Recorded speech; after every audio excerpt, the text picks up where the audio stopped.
members, welcome, and to returning members, welcome back. Yeah.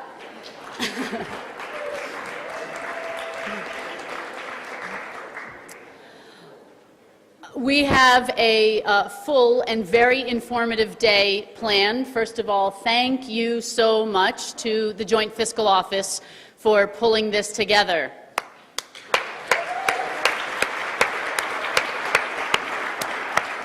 Just want to say welcome. We're thrilled to have you all here, thrilled to be able to get our fingers back into something meaty, get back to work, and looking forward to working with all of you again come January. And now, I am introducing our fantastic legislative economist, Tom Kavet. Thank you very much, Mitzi. Thank you. So there are handouts for everything that's up on the screen there, and I'm not going to go through all of it. We'll go through these slides pretty quickly, and hopefully leaves time for question and answer, which is usually a little more productive than just a talk. Okay, I'm going to start even with the line forming here, just because Mitzi says we're on a bit of a schedule. I'm going to talk about what's happening in the economy, how it's relating to state revenues and overall economic conditions. We have revenues data through October, and it's slightly ahead of targets. As you all know, the targets are simply monthly estimations of annual data that we project and give us some sense of whether we're close to where we expect to be. It's not like they're hard and fast sort of things, but it's always good when we're a little bit ahead. And we're about 3% ahead of where the targets say we should be. When you break that up by fund, general fund's up about a little over 5%. The transportation fund is about 1.5% over, and the education fund is a little bit behind due to some weakness in the sales tax, which is now entirely in that part of the education fund that excludes property taxes. So the biggest part of the education fund is not something that gets tracked monthly. The strength in the general fund is mostly due to corporate and personal income tax receipts, which are very volatile, and month to month are especially volatile. We do a deeper dive into this in December, and we'll know more, but it looks like there's more withholding and estimated payments, some of which are timing issues. With the federal tax changes, there's a lot of disruption to the flow of income receipts, and some of this may be refunded in April, so we'll know more when we take this apart. Corporate payments have also been boosted by repatriation monies as part of the tax law change, where there are foreign profits that come back, and the state gets a portion of that. And it's been highly irregular. There's been a lot of confusion about whether and how some of that money is paid, but it's very substantial for the state of Vermont, and that's something we're tracking separately. There's potentially some liability issues on that too, because some companies are now contesting whether states have the authority to claim that money as taxable. Sales and use tax also benefited from the Wayfair decision that occurred last spring, which now extends e-commerce taxation to a broader range of firms. Amazon had been paying voluntarily, as had Walmart, for a while, so that's the bulk of e-commerce money in the state, but this extended it to other companies as well. And anytime there's a change in tax law like that, quite often doesn't happen as quickly as the date of adoption, and so there's a little bit of a lag in that. We'll also be looking at that more closely in the months ahead. Transportation fund revenues are close. All the big consumption tax, meal and room, purchase and use, and gasoline are really close to targets, and the difficult winter weather of the last few days, I've had power out for a day and a half and more, is great for the ski season, and we've had areas open at Thanksgiving, and that'll generate a little bit more money in meals and rooms. Lottery had some big jackpots too. You probably heard about those, and that always pumps that up a little bit. So revenues are basically close to or ahead. The economic expansion that has been long-standing, 113 months and counting, second longest on record, is continuing. I'll go to charts just to show you that illustratively.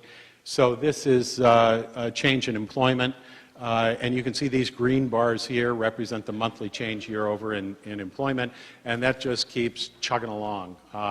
Again, nothing dramatically different, but just a long string of pretty solid job growth numbers at the national level. And that, of course, is being aided by a tremendous amount of deficit spending, which is now occurring. So the federal tax cuts that were enacted were not funded. And then there was a large spending package, a federal package for about $300 billion passed in the spring. Only now you're starting to get some of that spending hitting. And all of that deficit spending provided tremendous fiscal stimulus to the economy.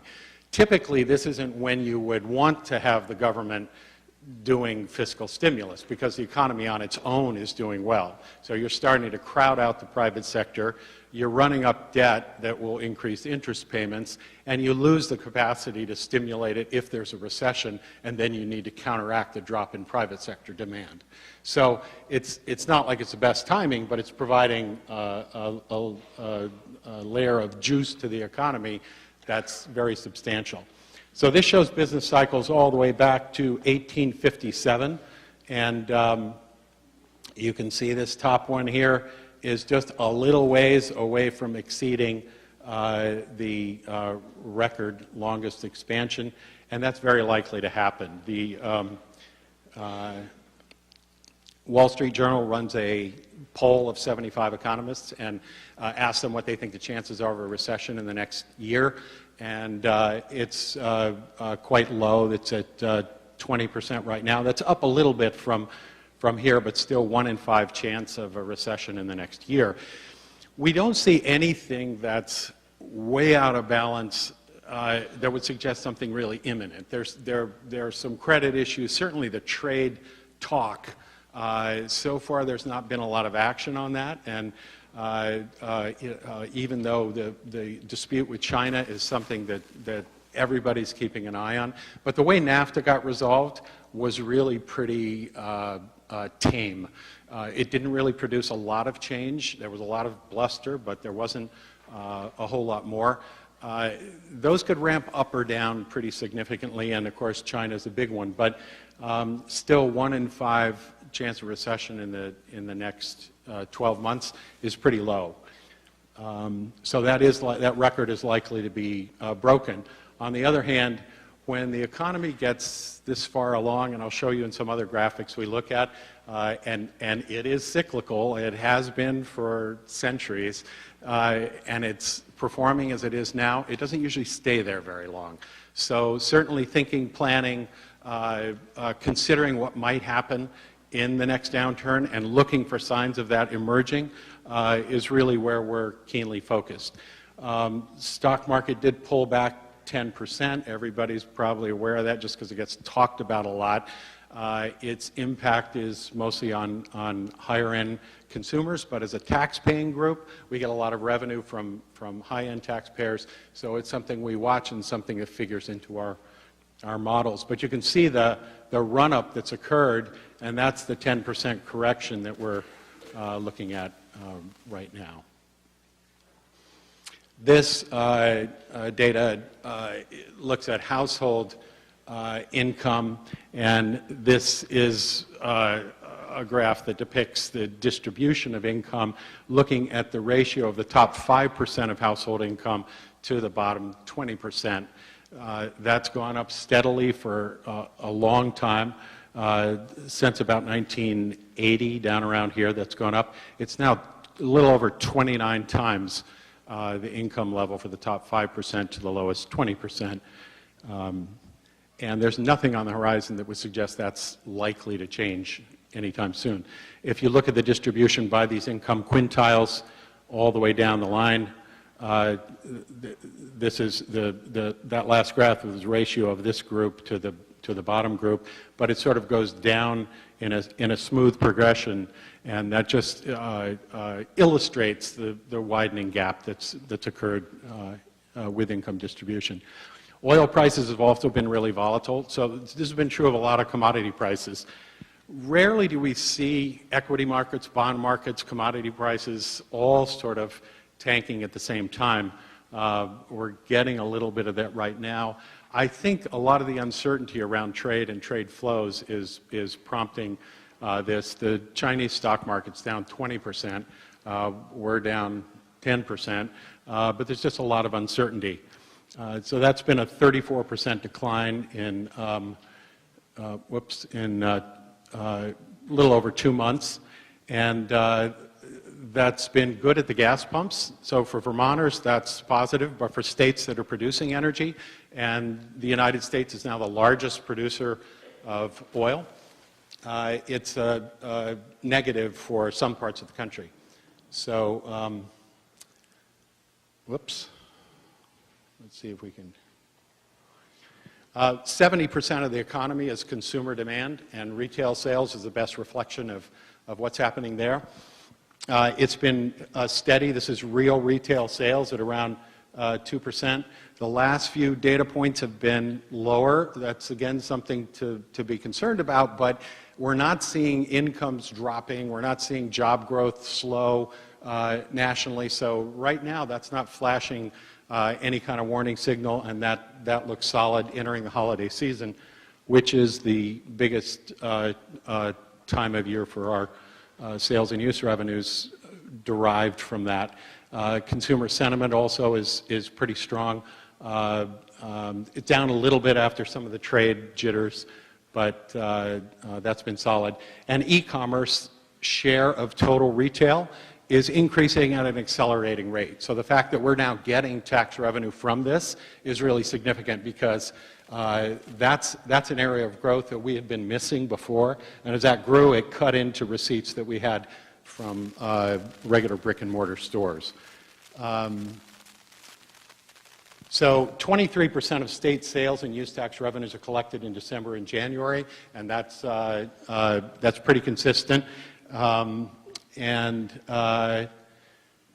that's those 2 months are significant for that revenue source. So let's move on to labor markets. I'm going to do this mostly with slides also. You can read the text. If we look at unemployment rates, the U.S. unemployment rate is almost at a 50-year low.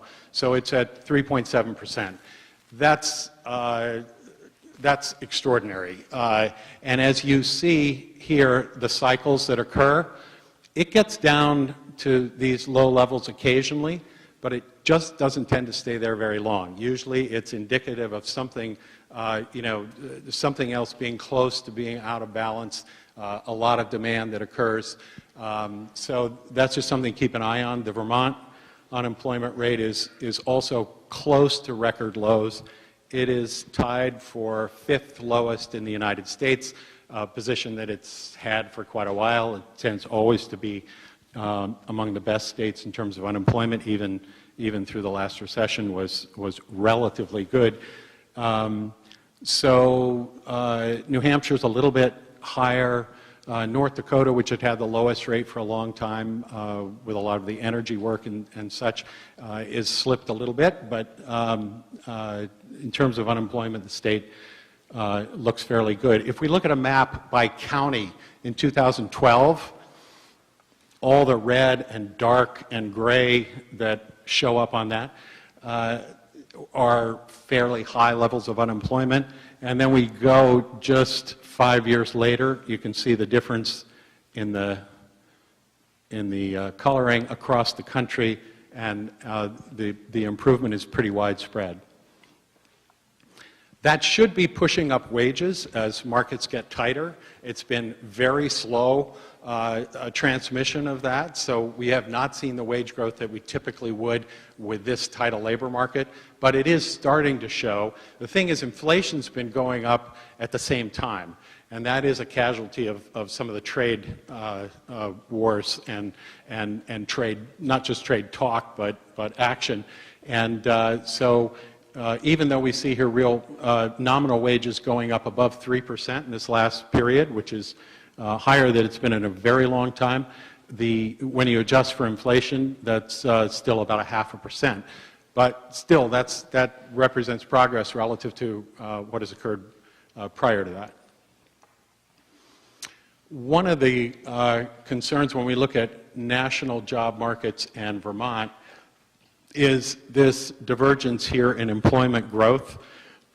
The cycles are not always identical, and we've had lower growth rates in general due to slower population growth, but we've had actual declines in jobs. At the same time, the markets are tight, unemployment rates are low, we've had fewer jobs added, and we've been taking that apart by sector. I'll show you a few slides on that here. So if we look at the period between September 2009, which is a low point for employment, and where we are in October, you can see the growth has been heavily tilted towards service industries, and this is true at the United States level as well. So professional and business services are 28% higher employment between September 2009 and where we are now. Leisure and hospitality has been a growth area, and that's been reflected in meals and rooms revenues. And that's true all across New England. If you look at tourism dollars, tax dollars from tourism and tourism activity. Healthcare and social assistance is growing. Construction is up only because it had crashed so hard that it had nowhere to go but up. As you'll see in the next slide, it's not higher than it was at the last peak. This is from the bottom of the recession. Where has it been? Federal government employment is also up. So a lot of that's border security stuff, and this is in Vermont now. So that's been a source of growth. And then this is total employment. Under that, state government, private, other services. Down at the bottom are trade, transportation, and utilities, and manufacturing. What's interesting in manufacturing, which is also the lowest, has had the worst performance as a sector since the last cyclical peak, which is June of 2007. So the biggest decline, if we look at sort of a structural change in the economy, what's happening, it's a continuation of a long trend, but we're tilting more towards service jobs and less towards manufacturing jobs. What's interesting is that manufacturing output is higher, considerably higher than it had been back then. So what's happening is with fewer workers, there's more output. So productivity has been phenomenal in the manufacturing sector. You don't get that same kind of growth in service sectors. There has been productivity improvement. So what's happened is a lot of the money that has been generated in the way of corporate profits has not gone back into creating jobs, but investing in capital that improves the productivity of the workers that are there. And I think this has been demonstrated also with this last round of corporate tax cuts. So the effective corporate tax rate now nationally is under 10%. It's 7%. It's the lowest it's ever been. It was about 50% back in the 1950s.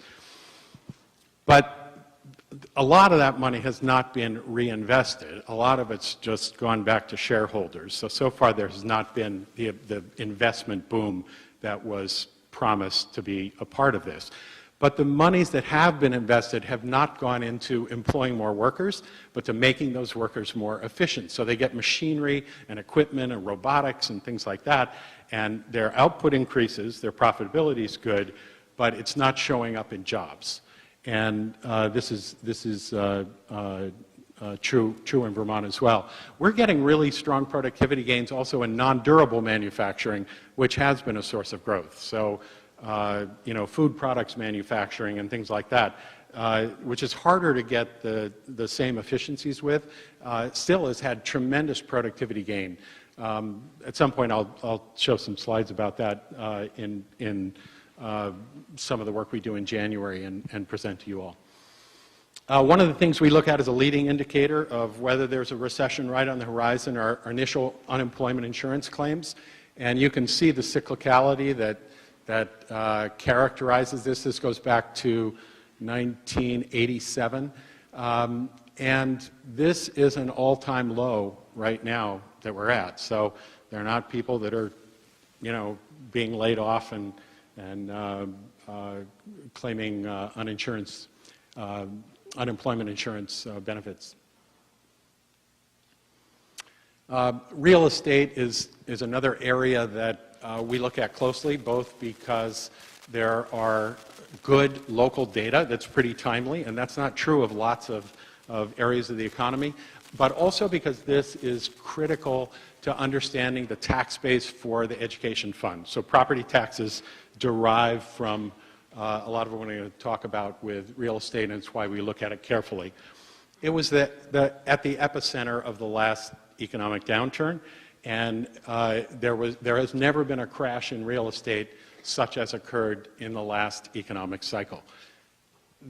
This is a chart that I have shown on several occasions, and it shows state-level changes relative to the last cyclical peak and the last trough. And one of the most important things that jumps out right away is you'll hear talk about national real estate markets from people, national housing markets. There's no such thing. There are national financing markets for real estate and for housing, but there's no such thing as a national housing market. And you can see the variety in performance by state. The hottest real estate market right now is Colorado. It's had something like, you can probably look on the chart there, but about 57% growth since the last cyclical peak. So if you bought a house in Colorado at the last peak, it would be worth 57% more today than it was when you bought it. Worst case, Connecticut down at the bottom, it's still worth 15% less than if you had bought it at the last cyclical peak. If you had bought at the trough in Colorado, your house would be worth 75% more than it was when you bought it. In Vermont, the downturn was both much more tame and slower. Vermont was the first state in New England to actually have positive change from the last cyclical peak in housing prices, but it also was not as severe a downturn. So these lines here show the neighboring states. And this is important not just in terms of tax-based impacts, but it also affected migration. And a lot of our population growth has come from net migration. We saw a slowing of that as people couldn't sell their houses or would have to sell them at great loss. And this being the largest financial asset that most people have, it shut down people's decisions to move.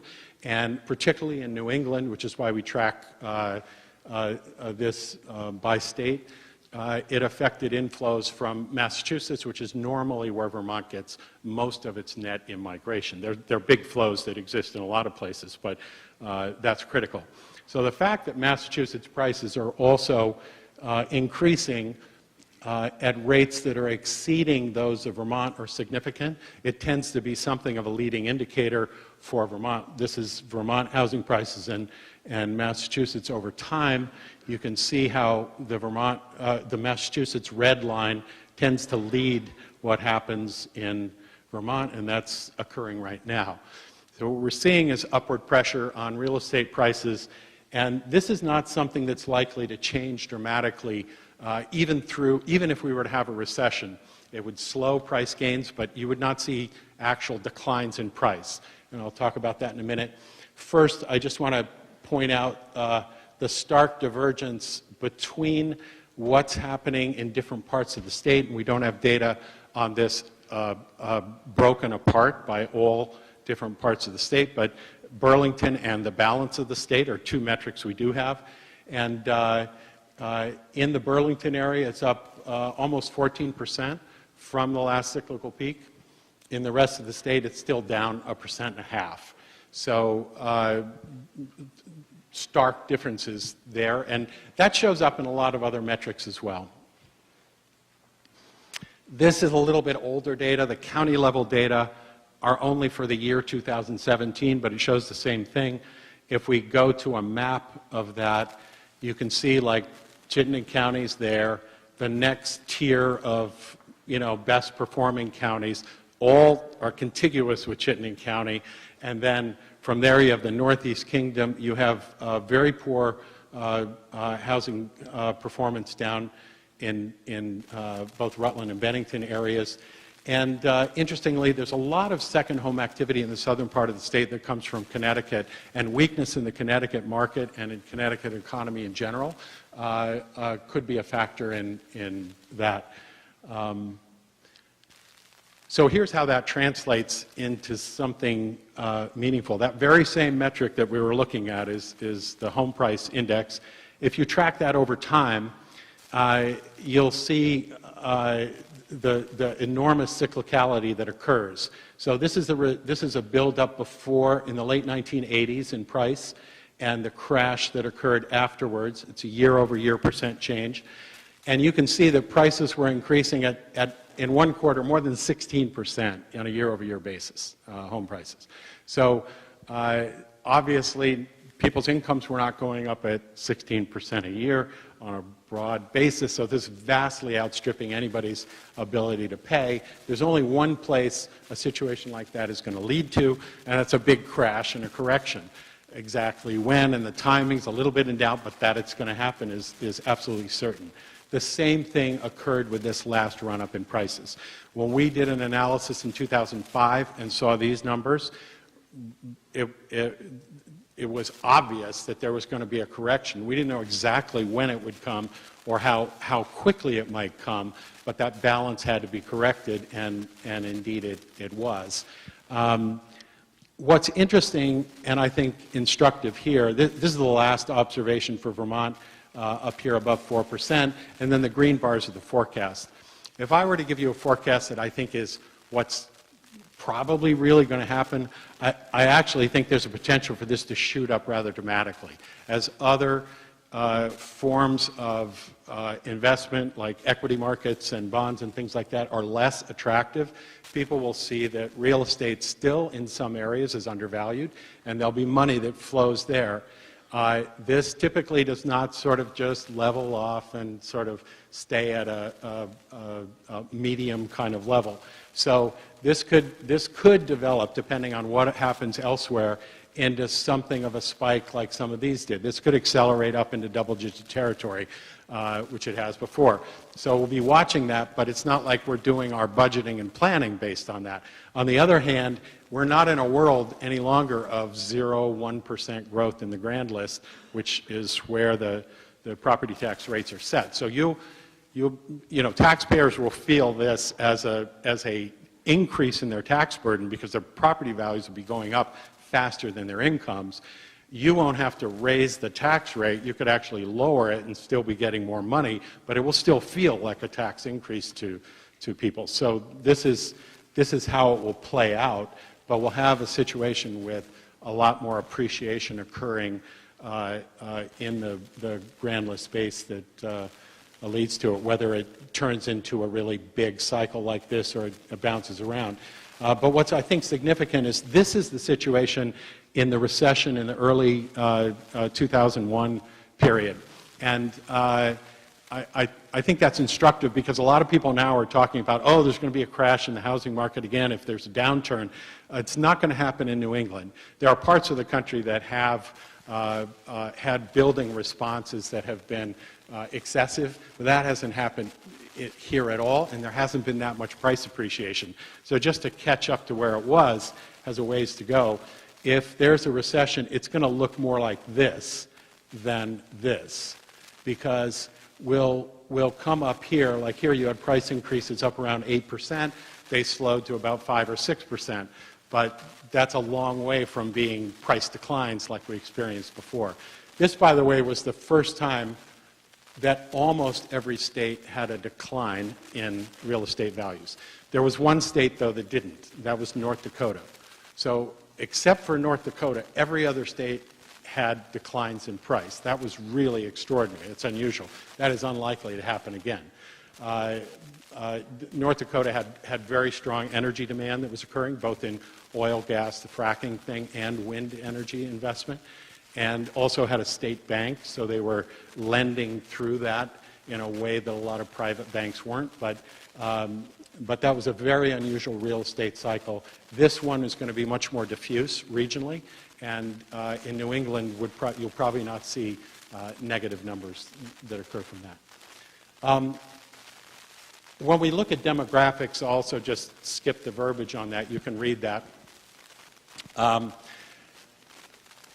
This is not something that changes quickly. It's something we've been forecasting for a long time and is not a big surprise. Why the rating agencies decided all of a sudden this is more of an issue than it was last year or a month ago is kind of hard to understand. Yeah, we'll be done now. Yeah. Maybe I shouldn't keep going on that topic, but anyway, it's something that changes slowly, and it's an important element in the outlook because a lot of the economic data derive from the demographics. Most importantly is working age population, and there are a couple different ways you can look at this. You can just look at the 25 to 64-year-old age group, or you can age weight that based on the propensity for people to work, both by gender and age, and then you can factor that in, and so that's what that green line does. But we had a slight uptick in total population. It moved that up a little bit, but that's still negative. So we're dealing with a demographic universe that is not increasing, and yet tremendous demand for workers. So far the labor force has brought in people who have been less employable, and older workers, workers for whatever reason were on the edges of the labor force, but that obviously can't happen indefinitely. So we will see more net immigration as the housing market is stronger and healing, but wages are the things that attract workers. So if anybody, there's no such thing as a worker shortage. There's only a worker shortage at a particular price. The way economics works is there is a clearing price for everything. And if there's a demand for something and a willingness to pay for it, people talk about a shortage of nurses. And there's a shortage of nurses at the prices that are being offered. So if you raise that price, make it $150,000 a year, you'll have lines of people lining up for the jobs. So that's the way in a free market that demand is transmitted. And so far, that's been what's lagging. And you would get a response that's fairly dramatic. The same is true with job growth in general in the state. If you look at the economic models that VEPSI uses to justify the tax expenditures that are used to incent firms to be in the state, better than half of the net jobs created are assumed to come from out of state. So it's important to understand that we don't have some fixed labor pool. The companies demand people and they can only be from Vermont. There's tremendous fluidity between the states in the region and the United States as a whole. It's a great strength to the economy. It's not some little fixed pool. So it's important to understand that's how it works. So anyway, that can move around quite a bit, but this is a national phenomenon. The aging of the population, and it's actually a global phenomenon. Fertility rates and birth rates across the world have dropped, especially in Asia, and there are all kinds of wild ideas going around about how to counteract that. Singapore has some wild policies to try to incent people to have babies and stuff like. In Russia, they gave workers a day off to stay home. Yeah, this is true. And make babies. Didn't go so well, but anyway, it's not something easily solved. Actually, in the United States, it's one of the few countries that could solve the demographic problem in probably about 2 years. It's one of the few countries in the world that could pick any number of people at any age and have that appear through immigration.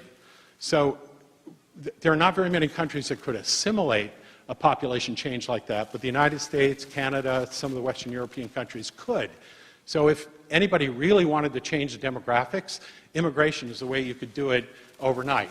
That's not a state policy, that's a federal policy measure, but you can have any number of workers you want at any age, almost with any training background as well.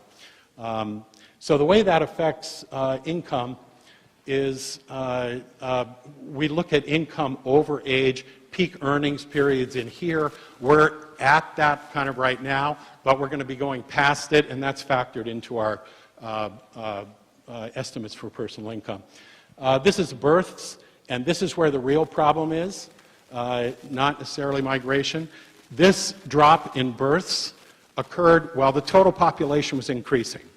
And we hit a new record low, about 5,800 births in 2017, but that decrease in births was a change in the fertility rate, which is declining across the United States, but is lower in Vermont than any other state in the nation.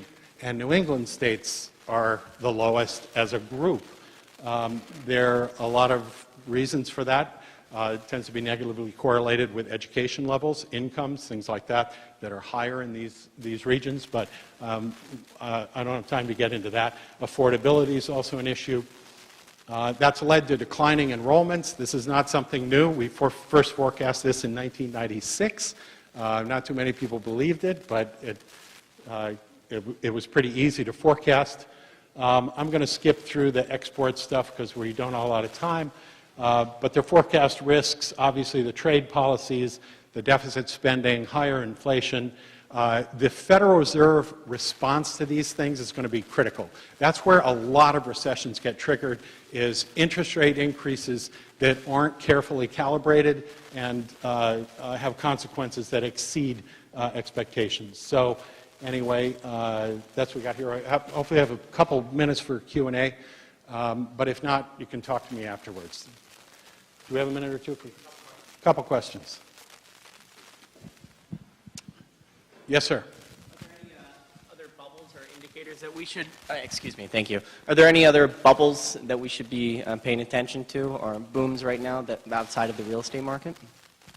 I think there's some debt issues in corporate debt. So corporations have been able to take on a lot of debt at very low interest rates, and it's, I think, graded by the rating agencies higher than a lot of it should be, just as housing was in the last cycle.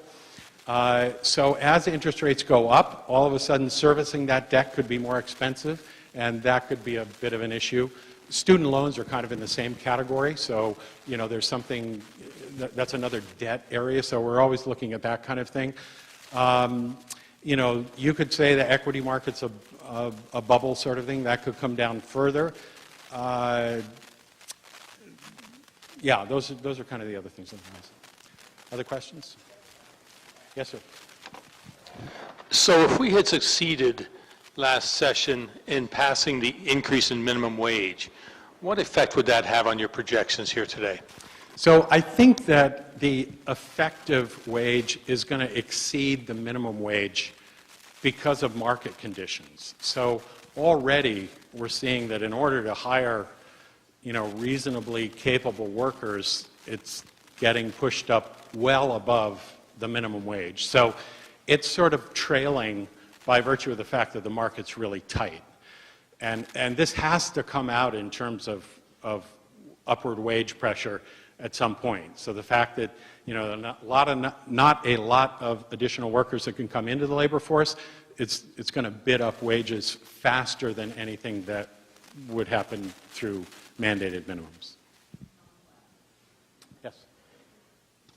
So speaking to your the grand list and property values, now we have information at this point that some very valuable properties in the Northern Lake are on the decline due to the quality of the water, lake water. Is that been taken into consideration at this point, or how are we dealing with that? We just do projections at the statewide level, so that's not big enough to move the needle statewide. But certainly, when I talk about real estate being regional, it's not only regional at the state level that you see from that data, it's regional at the town. It's regional to the point of commutation distance. So you can't physically pick up a building and move it from an area of excess supply to excess demand, and so that's what governs that. So certainly at a local level, that could be very impactful, but at the state level, that hasn't been significant enough to move the needle. Well, we could be talking about 4 large counties in the state that could impact this, no? Right, it would be, though, the percentage of real estate that's actually, close enough to the water to be connected to that and related to it, but it certainly will have an impact, yeah. Okay. Thank you very much. I'm around afterwards and whatever. Thanks. Thank you very much, Tom. So I'm just going to go through PowerPoint. I'll probably focus on some later slides, but one of the things we see on the total budget about going up to $5.8 billion. Annual growth is about 2% since 2013. And the general fund is also relatively low growth. And one of the things that's a factor in here, and we're going to talk about in a minute, is moving the general fund dollars into the ed fund, sales tax into the ed fund, reduced the general fund dramatically. So you see a 2.5% growth in the general fund, but that sort of understates. It's adjusted for the restructure, and 2.5% is pretty low. Part of it, in the last 2 years, the legislature has kept spending at a fairly controlled level, and that's starting to be reflected in our 5-year outlooks. One thing we're going to spend a lot of time on is this federal funds issue, the fact that 34.9% of our budget is federal funds. It's a tremendous area of uncertainty, and you can see that sort of reiterated down the road that Medicaid is supported by special funds, but federal funds are critical. Transportation fund, usually 80-20 money. Federal funds is a big deal. And so again, with our budget, you can see the 34% federal funds up here. The general fund and property taxes are the big chunk. Vermont, compared to other states, has a pretty small general fund. We have I use the term a balkanized system where we have a lot of little funds, and it's something that complicates things, but it's also how we've designed it. So where our spending goes, you can see the big chunks are Medicaid and education. And this is our $5.86 billion, including all funds. And then you can see the smaller slices of the pie up above. So this is, when we look at the areas where you're going to see attention in the session, these are the bigger pieces. When you move to state funds only, you can see corrections is starting to show up more, and part of it is that corrections is totally state funded. You don't have federal dollars there. You still have the Medicaid and pre-K bigger pieces, and transportation and protection, I think, are the other big bucks. We used to have something called the hungry alligator chart, and we now have a problem because what you see is, this was the trajectory of the general fund, and what you see is the green line is where our current sort of level of need was, or expenses, sort of our projected expenses, and the blue line was sort of revenues. And what happened was in FY19, we moved $300 million from the general fund to the education fund. So all of a sudden, there's a break in the line. So we haven't really quite figured out what to rename it, but it's what you see is the same phenomena when you go out to the next 5 years. If we project spending growth at 2.5%, and that may not be realistic, and we do run that against the revenues that we expect, you see this $45 to $50 million gap, $60 million gap, and $50 million gap. So we're looking at the next few years, and this is obviously what you do is you come here every January and work with the administration and balance the budget. So this will not be there. But it just says when we look out and see the sort of ideas and things we want to spend money on, we sort of start from a position where we need to cover against our current expenses. Our revenues aren't sufficient to do that. So we always sort of start with a position of having to shrink or be very careful with the funds. Just again, we've talked about this chart.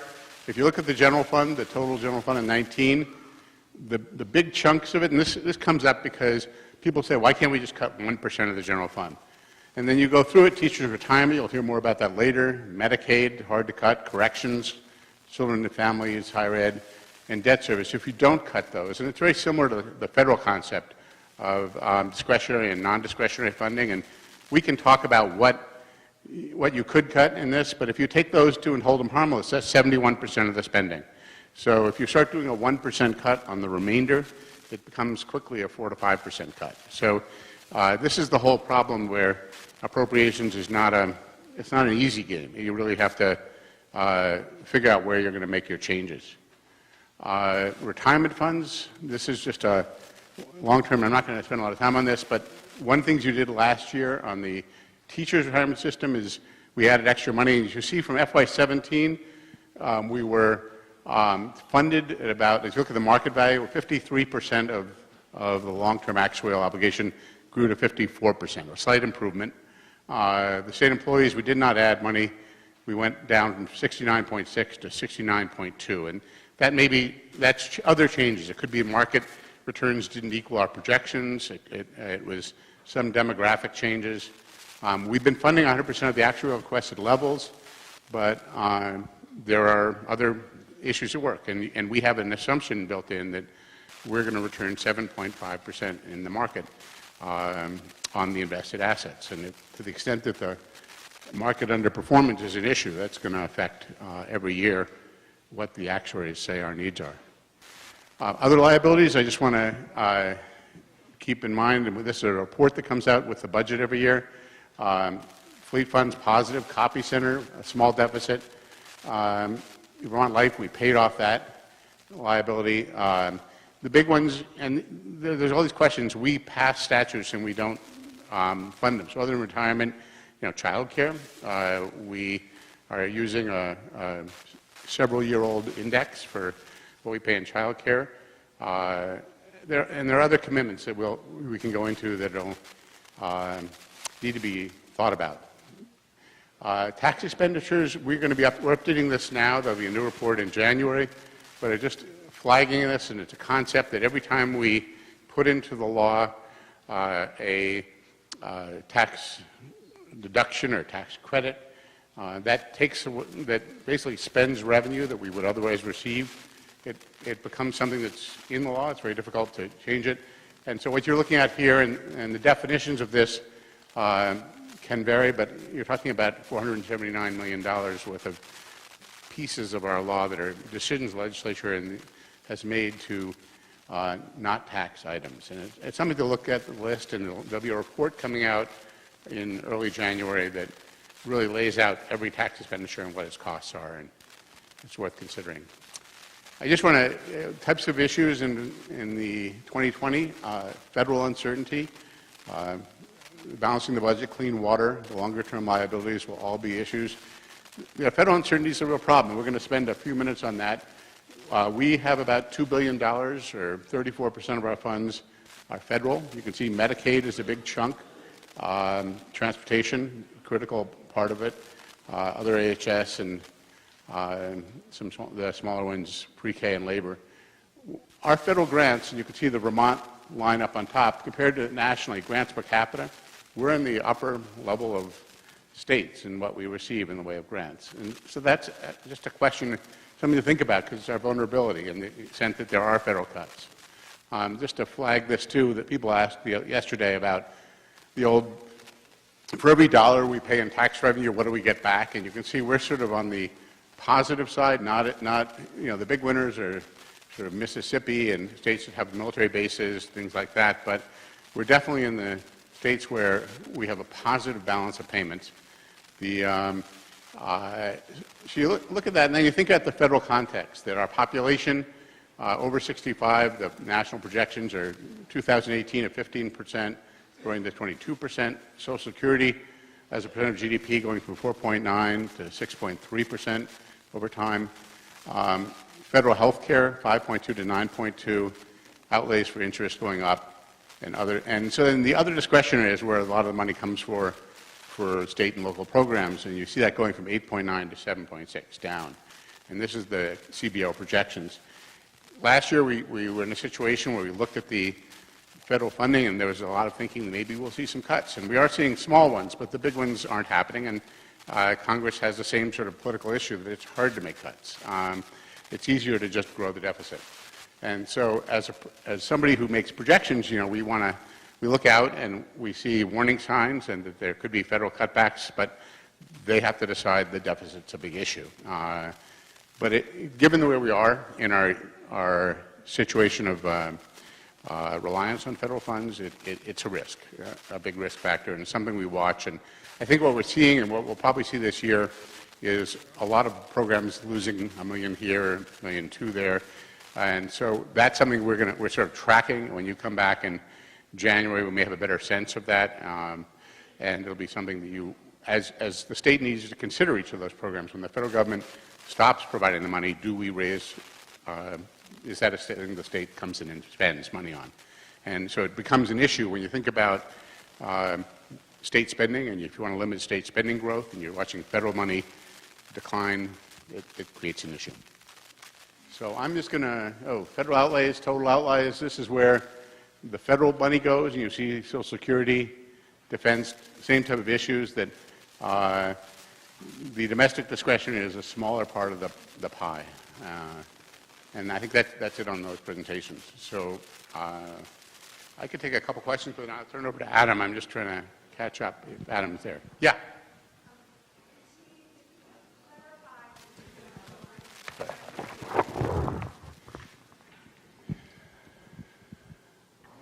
Steve, back on slide 4 or 5, you talked about the state budget, and this is just minuscule. You talk about children and families, and then you talk about other AHS, and I'm curious as to how joint fiscal defines children and families and how you define all other AHS. Wow. Okay, so the answer is I'd have to go back and, offline and talk to you about that, because we looked at the children and families budget. It's a pretty sizable chunk by itself. And if there's ways, the answer is I really can't do it right now. I'd have to, I'd bring it away with Stephanie. Do you want to answer, Steph?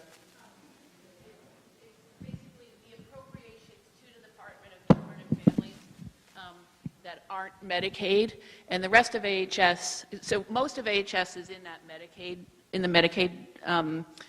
there are big chunks of mental health and developmental services in Medicaid. Children and Families gets other general fund and federal funds and lots of federal grants. So those are the pure appropriations to children and families. The rest of AHS is mostly the health department and a little bit of Dale. Does that help? It does help. I was just sort of curious as to how much of this has to do with child protection and how much has to do with TANF. And at a budget of 4.7% of the total, that's not a lot of funding. In this particular slide, these are only the state funds in children and families. So it would only be the match for TANF and the state funds for child welfare. The things like LIHEAP wouldn't be in here, and the federal grants would not be in this. They would be in the other slide for the $5.9 billion. Thank you. I'm sorry. I'm getting into the weeds, and I'll talk to you later. Thank you. And it's, yeah. Any other? Yeah. Thank you, Steve. On page 10, tax expenditures. Yeah. Looking for a clarification on, so the 17% of property tax, is that income sensitivity? I think it's a mix of, you know what? I don't think Graham is here, if he is here, or Mark, but I think we also include in that, we exempt some property from taxation, and so I think it's a mix of those, but I'm going to actually ask Mark to get back to you on that. Okay, and the sales tax, 57%? That's obviously not just tax holidays. Is that by we not exempt taxing food it's and sort of a question clothing? of Vermont sales tax is relatively narrow compared to a lot of other states. And so it could be food, it could be medicines, a lot of things like that. So those are things that we're And services, choosing yeah. not to tax, not to we don't impose tax. sales tax on. Yeah. Thank you. Any other? Okay, let me turn it over to Adam, or Susanne Young, who's going to come too. Oh, we have a whole team. So we have the Secretary of Administration, Susanne Young, Adam Greshin, who's Commissioner of Finance, and the Deputy Commissioner of Finance, Matt Ribbon.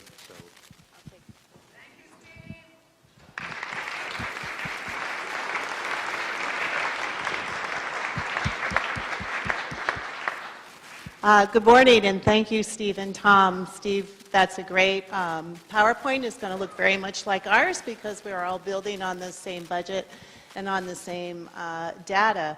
I'm Susanne Young. I'm the Secretary of Administration. I wanted to just take 2 minutes of Commissioner Greshin's time to welcome all of the legislators back today and to again welcome all of the new legislators. We had a great time over the last 2 days getting to know them a little bit before the session started, and we're really looking forward on behalf of the Scott administration to working with all of you. Steve did a great job with the budget by fund and the budget gaps that we're dealing with, and thank you, Tom, for the demographics. I don't think there's much of disagreement that demographics, let's see if I can get to one slide that I wanted to. Cesara, yeah, I don't think my slides are in there, but we can, there's just two. And one is the demographics. And the way we are looking from the administration's perspective in all quarters is the demographic challenge that we have. And as has been pointed out, we're not the only state that's having this challenge. But when you look at the data, the one piece that really jumps out at the administration are the fewer Vermonters in the working age group. Since 2000, there are 30,000 fewer Vermonters in the working age category of 25 to 45 years old. And I think what you heard today from Tom is that there are jobs out there, and I think many of you, as you were campaigning and you know your areas, you know your businesses, and the governor has heard the same thing, there are jobs out there. They're good paying jobs, they just need workers. And so our goal as we budget and develop policy considerations for this body in January is how do we continue to work with you to draw folks into Vermont to take these jobs, to live and settle, and we have so much going for us. You know, we are one of the safest and one of the healthiest, and we are actually the most beautiful state in all the land. So we have a lot going for us. We have the jobs. We just need the people. So that's where we are going to be working with you and focusing on continuing to grow the economy. And as Steve pointed out, we do have some challenges. And on the next slide, and I have the clicker now. The next slide, I know Treasurer Pierce is going to spend some time on the Moody's and our rating, ratings from the rating agencies. And again, this is not, you know, this is something we all need to be looking at and understanding. And our takeaway from the downgrade, which, you know, I'm certainly not going to speak to all the reasons, and Treasurer Pierce will give you a full report on that. But our takeaway is we've got to, you know, maintain our stable outlook. We've got to work to get that A back, and we are going to be focused in the administration on that first line, keeping our focus on fiscal fundamentals. And part of the fiscal fundamentals and fiscal management will be to work to raise revenues to fill the big chunks that Steve has noted in his PowerPoint. Continue to grow the economy so we can continue to meet our obligations, our fixed obligations that were listed on that sheet, and have money to reinvest in the community left over at the end of the day. So we really think the focus has got to be, again, expanding our workforce, getting more individuals and working age individuals into Vermont to help us do that. So I am going to turn it over to the Commissioner of Finance, whose time this is, to follow up on the budget process and tell you a little more about that. So, Adam Greshin, Commissioner of Finance and Management. Thank you. So, anyway, good morning. It's nice to see many of you again. So I guess today is the day of the pie chart. I hate to compete with the Joint Fiscal Office on quality of pie chart, but this is one that I think many of you have seen before, but it just presents one way of looking at the assets we have in the state. And the way I like to think about this, first and foremost, is we have just under $6 billion for the 180 people in this building and the governor in the pavilion to deploy on behalf of Vermonters. And, you know, there are some in our neighbors next door, you know, they could go through $6 billion probably, you know, in less than a week in New York, and certainly in Texas or California. But if you think about it, for 625,000 people, that's a lot of money. And so we spend a lot of time looking at the best way to deploy it.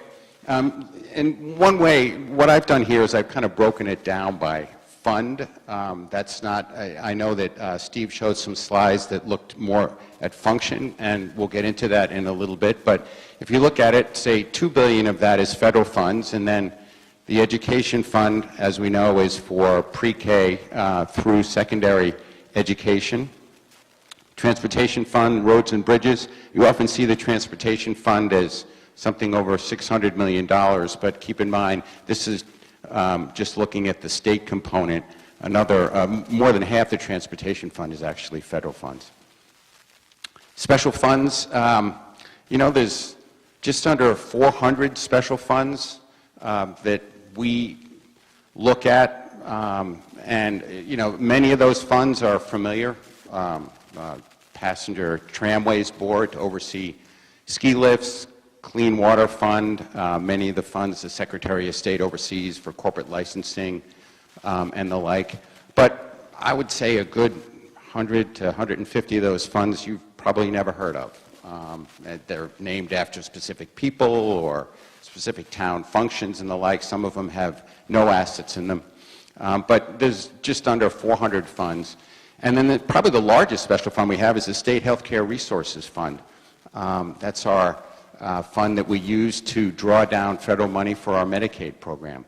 And that's filled predominantly by provider taxes, tobacco taxes, and the employer assessment. It used to be called the Catamount assessment. So that's kind of one way of looking at the assets we have to deploy. Another way, and I tend to look at more at what are the state assets that we have. So you take that orange chunk at the bottom, the federal funds out, and you know we have about $3.9 billion of state assets that are raised from Vermonters, and you know it's those assets that this building and the governor had the most control over, since federal assets typically, in fact almost always, have strings attached. But a final way to look at it that I think is important is, you know, what would we kind of define as discretionary assets? You know, there are precious few slices on that chart that we can just decide to use in any particular way. If you think about it, many of the people in this building and the governor's office will have initiatives that they want to carry out. And the vast majority of those initiatives are going to be subject to the general fund. So that's our general fund. That's the fund that we use, that we substantially carry out most kind of non-targeted initiatives. There we go. And if you look at the general fund, and there were some questions I think Representative Pugh had earlier on how we determine what is human services and not. This is one way to look at it. Our Medicaid program is approximately a quarter of the general fund, and these are just state dollars. The Medicaid program also draws down substantial federal dollars, so the total program is over $1 billion, but the state dollars that go into it about $360 million. Other human services, which is predominantly the Department of Children and Families, Department of Mental Health, and the like. But if you add the Medicaid program and other human services together, you have about a third or more of the general fund. And then we typically look at corrections as part of overall human services. So a little over half the general fund is, in one way or another, attached to human services. Protection is judiciary, attorney general, defender general, and the like. But interestingly enough, it also includes agriculture. So agriculture is part of protection. And, you know, to my mind, that's, I think, one shortfall or one challenge of looking at our general fund in very distinct buckets like that, because many times our departments have many different functions. I mean, agriculture does oversee, for example, our food supply, clean water, but also we tend to look at that very seriously as economic development. I mean, there are programs within the Department of Agriculture that, for example, for the Working Lands Initiative, lend money to small businesses that are starting out in some agriculture-related function. And that's very similar, for example, to what we're doing in the Agency of Commerce and Community Development, helping small businesses grow. So it's a little bit challenging and probably short-sighted to look at these as specific functions as we do, but in our budgeting system, this is how we delineate. So looking specifically at the general fund, and this is you know, what we're going to be dealing with in the governor's office as well as the appropriations committees. You know, here are some fundamentals that I would encourage you to think about. Our fiscal 19 base appropriations were $1.295 million. We're anticipating another $34 million under current law revenues. That includes increases in our various taxes and fees that will come in just through growth in the economy. As well, we anticipate some what are called direct applications that are monies that are coming in through the Department of Financial Regulation, the Secretary of State, Treasurer's Office, and the like. So our total additional revenue we anticipate will be about $34 million. So under current law, in other words, just operating as we did in prior years, we think we'll have about $1.329 million or so of revenue, another 34 or 35 million from the year before. And then below, what you see are spending pressures. That means just kind of natural growth in various obligations that the state has. The first two, the pension and health care, we're anticipating there'll be about a $33 million increase over the prior year. We also know that we'll have about a $7 million increase in our debt service obligations. State employee contractual obligations, that's predominantly the Pay Act. And then you see we always need to maintain our reserves at statutory levels. And, you know, an estimate, we have to estimate what Medicaid and caseload increases will be every year. I would emphasize these are just estimates, but, you know, we think the ballpark of $15 million. And, you know, for infrastructure and maintenance, there's always a need. It's hard to put a handle on it, but there's a good example right next door. Sometimes things just happen, and you need to maintain them. You know, the State House, for example, was unanticipated. But that, you know, in many ways, that happens statewide. The state owns a lot of buildings and a lot of infrastructure. And then technology. If anyone in this building can tell me how much more we're going to need for technology, I'm all ears. But I know that we have some very significant technology needs. So, I mean, kind of the takeaway here is we have additional revenue, but we also have substantial additional spending pressures. And I wanted to take a look in particular at a couple of those. So I mentioned that this year our debt service is going to go, if you look at the 2019 versus 2020, our debt service payments will go up about $7 million.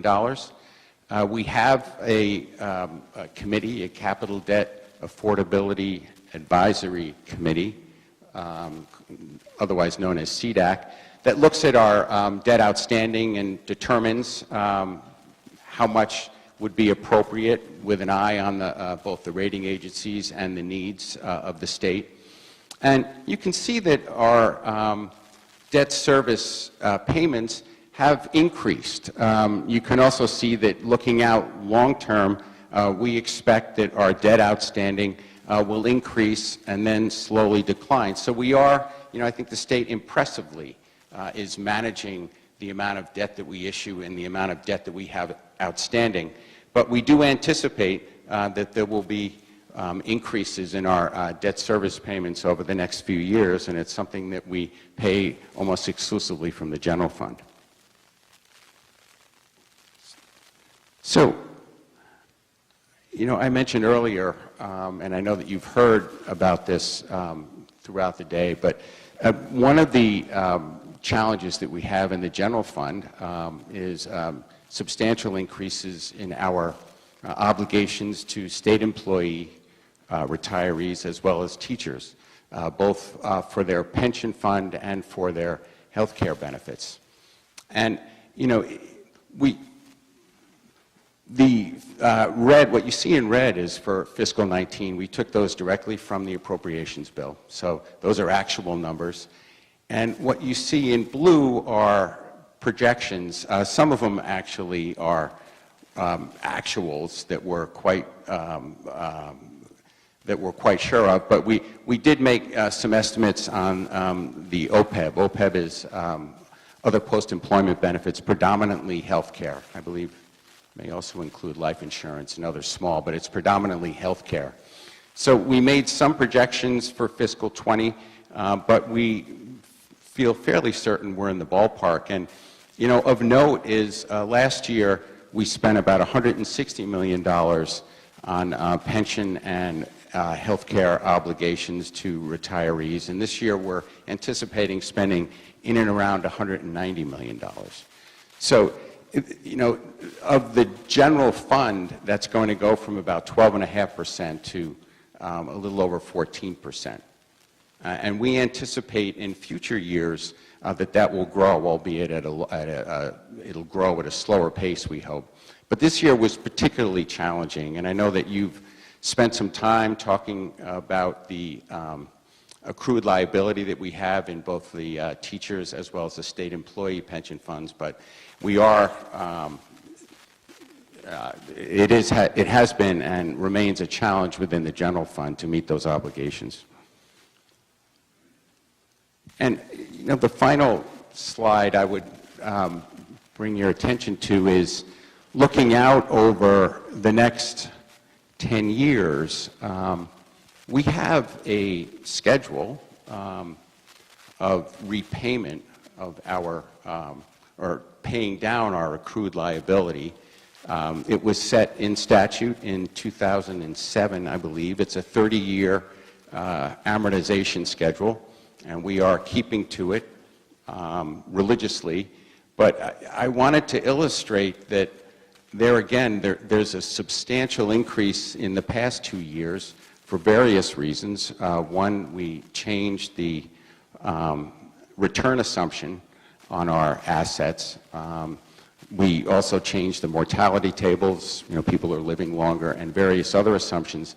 And also there have been some investment returns that have been below what the actuarial assumed investment return is. So as these things change, our liability structure changes, and payments have gone up. And I just wanted to illustrate for the body that it's become a substantial challenge. And this challenge is predominantly, not exclusively, but predominantly focused on the general fund. If you go back to the first slide I showed, the total amount of assets that we have at our disposal in the state is just under $6 billion. But the vast majority of the payments that we're making on our accrued liabilities and our retiree obligations are from the general fund. And so I just wanted to illustrate that we have a lot of assets at our disposal, but a lot of them are not discretionary assets. And a lot of our obligation to our state employees and teachers comes from the general fund. So let me end there, and I'm happy to answer questions if people have them. Bob. Adam, can we go back to your first slide, the pie chart? Under total, shouldn't that, instead of being 5.901, shouldn't that be 5,501 if you're going to measure it in millions? If you say so. It's 5.9 billion. Billion. That's, yes.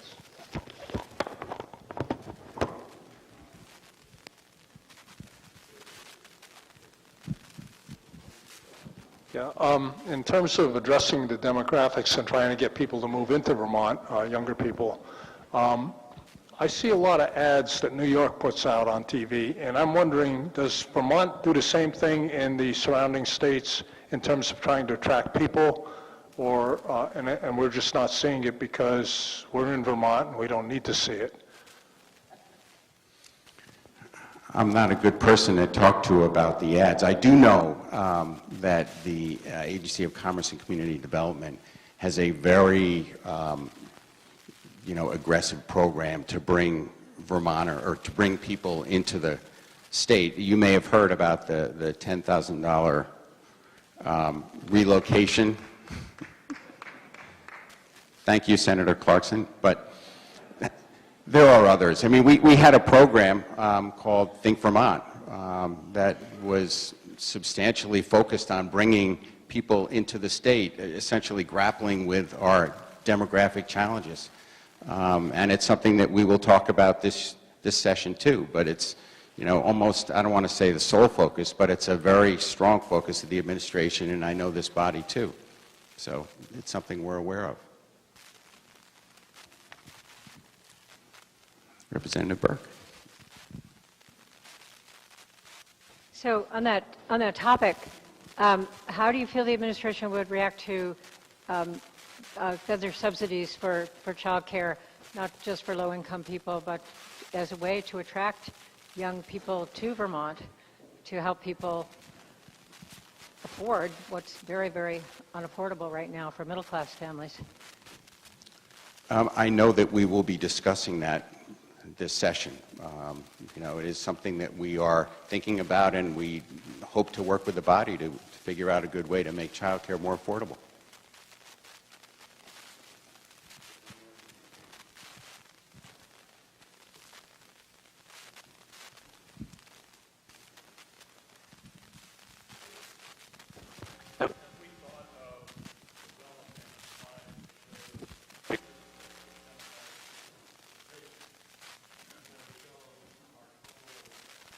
Taxation divided by the number of individuals in the state that pay taxes, and see what the trend is. You understand what I'm saying there? You mean a per capita tax measure? Correct. It'd be interesting to see what is the trend? Are people paying more per capita or less? And what is the trend going forward? Understood.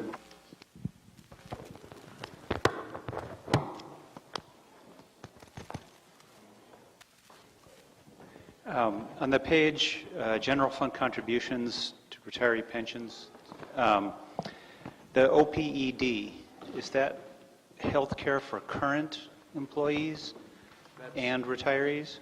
Yes, that is it's not for current. I mean, for current is so-called normal cost. We pay that every year for our current employees. That's So this broken is out all part differently. of retirement obligations? OPEB stands for Other Post-Employment Benefits. It's predominantly health care, not exclusively health care. That is broken out from our pension liabilities. Thank you.